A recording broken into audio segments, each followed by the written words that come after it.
In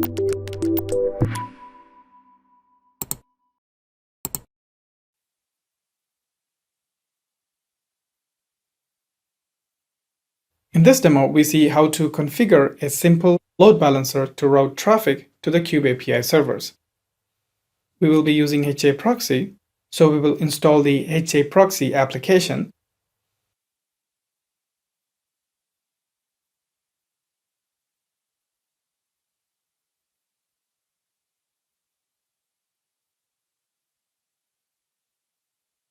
Once installed, create an haproxy configuration file at etc haproxy.cfg.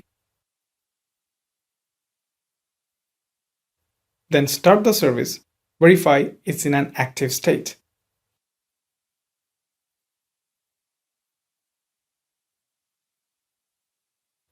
Once done, confirm that you can reach the API server using curl. You should see the version as the output. Going forward, we can use the load balancer IP address for reaching the kube-api server.